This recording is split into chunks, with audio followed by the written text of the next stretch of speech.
네, 여러분 안녕하세요. 네, 반갑습니다. 네, 오늘은 이제 시편에 대한 이야기를 하겠습니다. 시편은 제가 매주 촬영을 하진 않을 겁니다. 오늘 한 번으로 150편까지의 이야기를 전부 다 다루어 보려고 합니다. 그런데 내용을 1편은 어떤 내용, 2편은 어떤 내용 이렇게 다룰 수 있는 것은 아닌 것 같고, 그럼 시편 전체를 어떻게 하면 1편부터 150편까지의 내용을 좀 다룰 수 있을까, 이런 고민을 좀 많이 하다가 사람마다 이 시편을 분류하는 방법이 다르지만 시편을 좀 쉽게 이해하기 위해서는 어떻게 하면 좋을까, 이런 고민을 좀 했는데, 저는 월터 브루그만이 생각하고 있는 시편에 대한 것을 여러분에게 좀 이야기하면 좀 전체적으로 그림을 그리는 데는 좋겠다, 이런 생각을 조금 하게 되었습니다. 그래서 시편을 원래 시니까, 시는 우리가 하나씩 이렇게 읽어가면서 마음에 담는 건데요. 어떤 설명이나 역사와는 대단히 다르고, 그리고 우리가 삶의 작은 이야기나 사건들 자체를 굉장히 다른 시각에서 조명해내는 게 시라고 하는 것 아닙니까? 그리고 시는 짧지만 굉장히 중요한 의미들을 함축적으로 담고 있는 것이 시이기도 합니다. 그래서 어떤 시를 이해할 때는 우리가 시편에 있는 부제들에 보면 그 상황에 대한 설명들이 나오는 건 우리가 앞으로 함께 보면 그게 왜 그러한 시가 나오게 됐는가, 이런 것들도 이해할 수 있을 것 같고요. 그 다음에 시니까 시편을 자꾸 이렇게 성경은 자꾸 시를 1년, 2년 이렇게 나눠서 좀 표현하는 것이 아니라 전체적으로 글을 자꾸 이렇게 그냥 나열을 했기 때문에 시라는 느낌이 좀 들지 않기도 합니다. 그러나 여러분, 시나 예술 이런 것들은 우리가 이 땅에서 보지 못하는 것들, 또 하늘의 것과의 연결, 또 초월적인 세계, 이런 것들을 늘 다룬다는 것들을 좀 이해하면서 시 하나하나를 좀 묵상하는 그런 시간들이 있으면 좋겠다, 이런 생각을 합니다. 월터 브루그만이 이야기하고 있는 시라고 하는 이 시편의 시를 그는 좀 이렇게 세 가지의 고민 속에서 이루어 간다고 저는 생각합니다. 이게 뭐냐면, 예를 들면 정위라고 하는 겁니다. 이게 표현으로 말하면 바른 위치, 그러니까 최초의 위치, 어느 위치가 있다, 이렇게 이해하면 좋겠는데요. 정위라는 게 있는데, 영어로 말하면 orientation이라는 말을 쓰기도 하고, 어떤 기본적인 위치가 있다, 그런 말이죠. 그런데 이게 흘러가면 어떻게 가냐면 혼미라고 하는 것에 도달하게 된다. 그러니까 일상적인 우리의 삶이 뭔가가 부서지는 것, 해체되는 것, 깨어지는 것, 고통스러운 것, 이런 일들을 우리의 삶에서 만나게 된다, 그 말입니다. 이걸 혼미, 그래서 disorientation, 이렇게 이야기할 수도 있고요. 근데 이렇게 깨어지는 삶이 어떻게 되냐면 다시 재정위, new orientation, 그러니까 새로운 위치를 갖는다, 이렇게 이해하면 좋습니다. 그림으로 그리면 이런 거죠. 어떤 우리의 삶이 이렇게 위치가 하나 있는데 이게 깨어지는 위치를 가는 거죠. 네, 깨어진 위치. 그리고 다시 이것이 새롭게 변화되는 새로운 위치를 갖게 된다, 이런 의미를 이해하면 조금 더 쉽게 이해할 수 있을 것 같습니다. 자, 그러면 이렇게 이해하고 있는 것들을 좀 더 쉽게 여러분에게 설명을 드리면 이런 거겠죠. 자, 빌립보서 2장. 우리 빌립보서 2장에 예수 그리스도의 이야기 알고 있죠. 그러면 그것은 초대교회 찬송시였기도 하고요. 여기 보면 예수 그리스도를 어떻게 말하면 그는 하나님의 본체시다, 이렇게 말합니다. 이게 정위, 원래 있었던 위치죠. 그죠?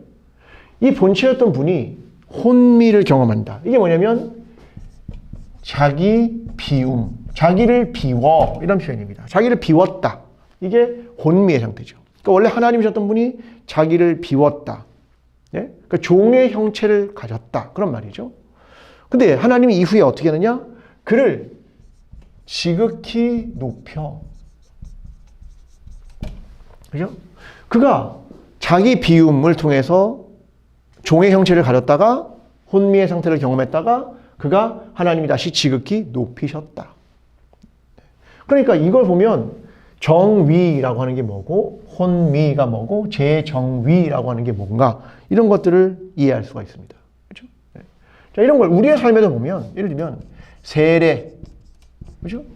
우리 세례 받았잖아요. 네, 세례도 마찬가지입니다. 우리의 일상의 삶이 있었죠.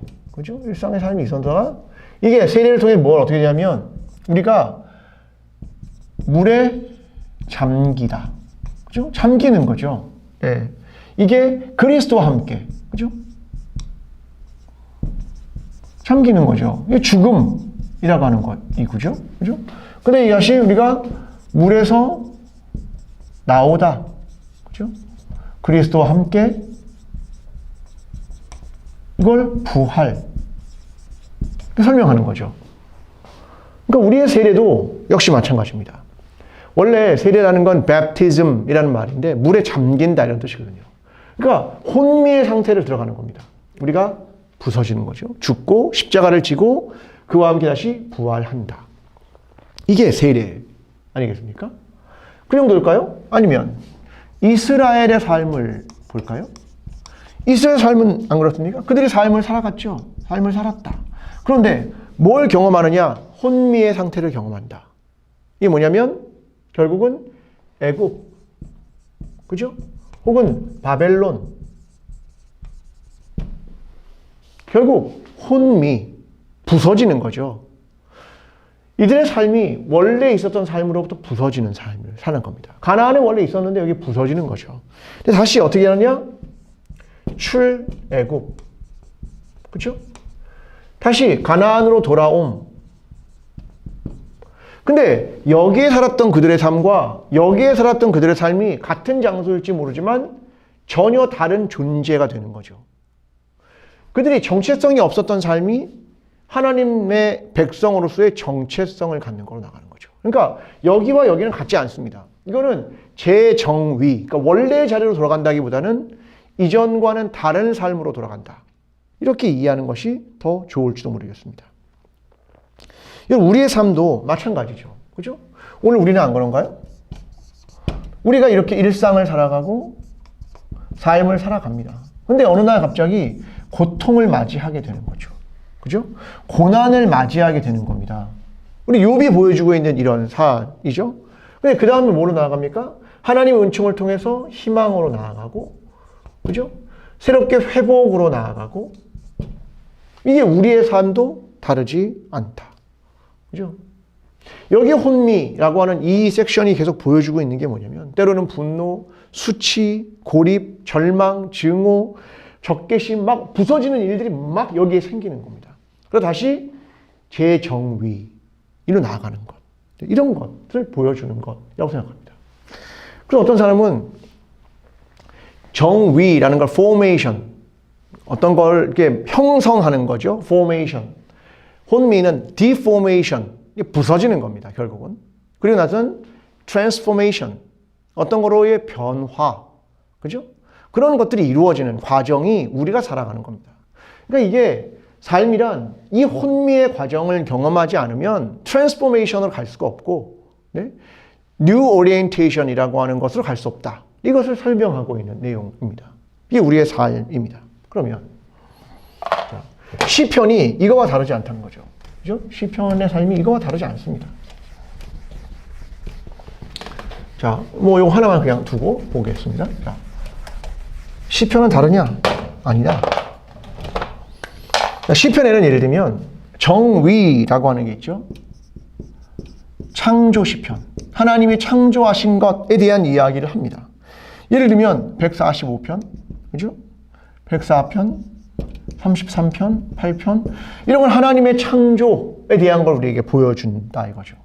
원래의 본래의 정위라고 하는 본래의 것입니다. 혹은 토라 시편.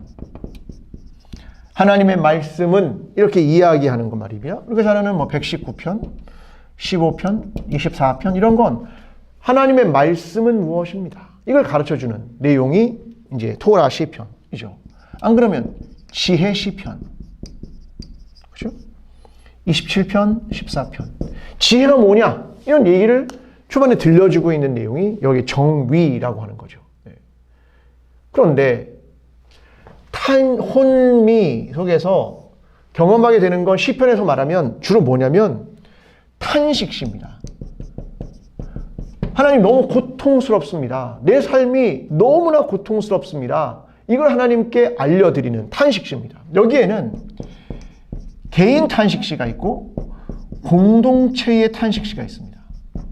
때로는 개인, 다윗, 개인의 이야기가 하나님 너무 고통스럽습니다라고 한 탄식이 있을 수 있고 때로는 공동체 전체가 경험하는 탄식이 있을 수도 있다. 이 두 가지의 예가 주로 많이 등장하고 있는 겁니다. 이런 시편들이 계속 등장하고 있는 거죠. 그죠? 이런 겁니다. 우리가 아마 굉장히 많이 시편에서 우리가 다루고 있는 내용들이죠. 우리의 고통, 아픔, 이런 게 혼미라고 하는 겁니다. 이런 것만 있냐? 아니다. 재정위라고 하는 게 있다. 자, 이건 뭐냐면 쉽게 말하면 하나님의 간섭, 그죠? 하나님의 역전, 그죠? 하나님의 구원, 하나님의 해방, 하나님의 감사, 이런 거죠. 이게 재정위 이렇게 말합니다. 이게 개인의 감사도 등장합니다. 그죠? 30이나 40편. 그죠? 공동체는 없을까요? 공동체도 감사가 있다는 거죠. 그죠? 이런 내용들이 굉장히 등장을 하고 있다. 이런 겁니다. 그 다음 우리가 알고 있는 찬양시. 하나님 찬양합니다. 우리를 다시 올리신, 다시 높이신 그 하나님을 찬양합니다. 이런 시편들이 계속 등장하고 있는 겁니다. 보니까요, 왕의 시편, 왕에 대한 찬양, 이런 것도 굉장히 등장합니다. 그죠? 그 다음에 하나님의 결정적 시간.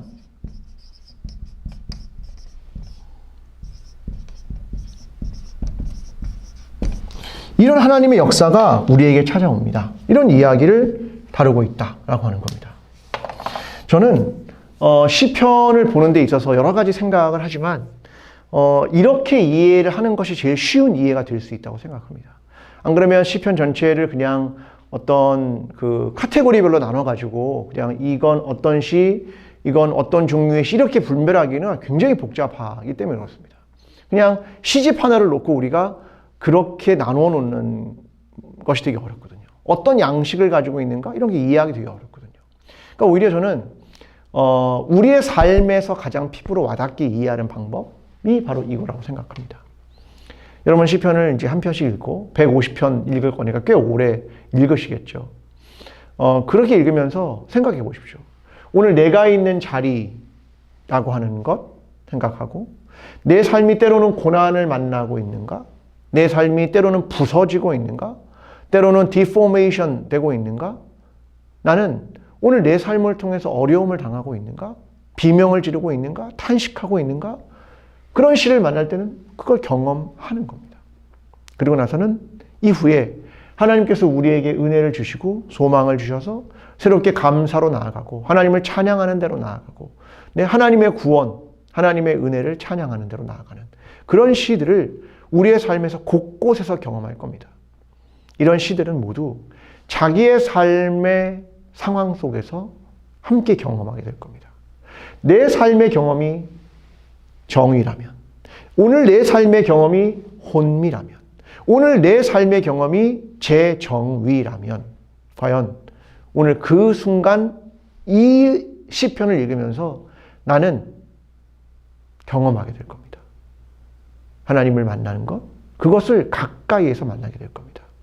저 여러분이 시편을 함께 읽으면서 매일 생각하면서 이 시편을 내 삶의 상황과 동떨어진 것으로 이해하지 않고 시간적인 간격으로 이해하지 않고 공간적인 간격으로 이해하지 않고 가까이에서 이해하면서 하나님을 더 깊이 생각하고 하나님의 역사를 더 기대하고 오늘 내 상황이 어렵고 힘든 상황 속에서도 하나님의 회복과 하나님의 구원과 하나님의 은혜와 하나님께서 우리를 다시 높이실 그 날을 기억하면서 이 시편을 계속 묵상해 가는 저와 여러분의 신앙이 되기를 간절히 기도합니다. 시편을 통해서 더 깊이 하나님을 오늘의 내 상황 속에서 만나게 되는 저와 여러분의 신앙이 되기를 기도합니다. 감사합니다.